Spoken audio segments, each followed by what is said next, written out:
intervals for several months thereafter. During that period, I developed an extraordinary fondness and regard for this patient, as the following narrative, I trust, will show. Although the results of these sessions have been reported in the scientific literature, I am writing this personal account not only because I think it might be of interest to the general public, but also, to paraphrase Dr. Arietti, because of what he taught me about myself. Session 1. My first impression when he was brought into my examining room was that he was an athlete, a football player or wrestler. He was a little below average in height, stocky, dark, perhaps even swarthy. His hair was thick and coal black. He was wearing sky blue corduroy pants, a denim shirt, and canvas shoes. I didn't see his eyes for the first few encounters.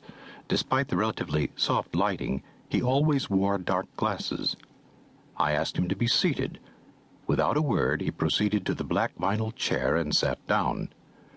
His demeanor was calm and his step agile and well coordinated. He seemed relaxed. I dismissed the orderlies. I opened his folder and jotted the date on a clean yellow pad. He watched me quite intently.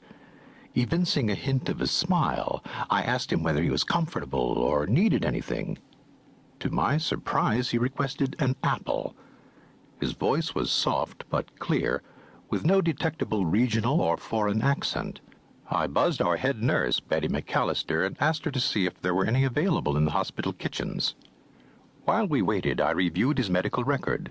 Temperature, pulse, blood pressure, EKG, and blood values were all within the normal range, according to our chief clinic physician, Dr. Chakraborty.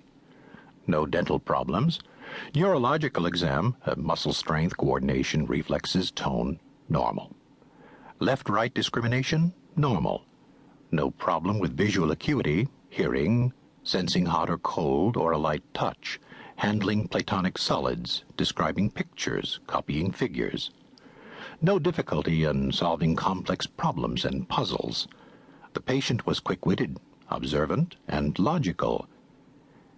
Except for his peculiar delusion and total amnesia, he was as healthy as a horse. Betty came in with 2 large apples. She glanced at me for approval and, when I nodded, offered them to the patient. He took them from the little tray.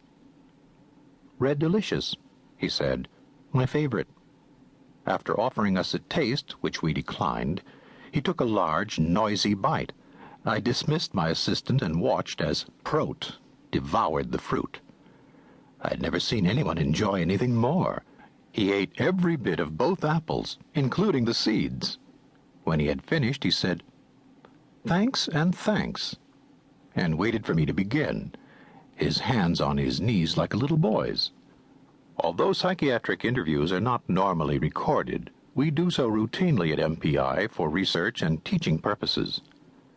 What follows is a transcript of that first session, interspersed with occasional observations on my part. As usual, during initial interviews, I planned simply to chat with the man, get to know him, gain his trust. "Will you tell me your name, please?" "Yes." Evidence for a sense of humor. "What is your name?" "My name is Prot." He pronounced it to rhyme with goat, not hot. "Is that your first name or your last?" "That is all of my name. I am Prot." "Do you know where you are, Mr. Prot?" "Just Prot. Yes, of course. I am in the Manhattan Psychiatric Institute." I discovered in due course that Prot tended to capitalize the names of planets, stars, etc., but not those of persons, institutions, even countries. For the sake of consistency and to better depict the character of my patient, I have adopted that convention throughout this report. Good. Do you know who I am? "You look like a psychiatrist." "That's right. I'm Dr. Brewer." "What day is it?" "Ah, you're the acting director. Wednesday." What year?" 1990. "How many fingers am I holding up?" 3. Very good.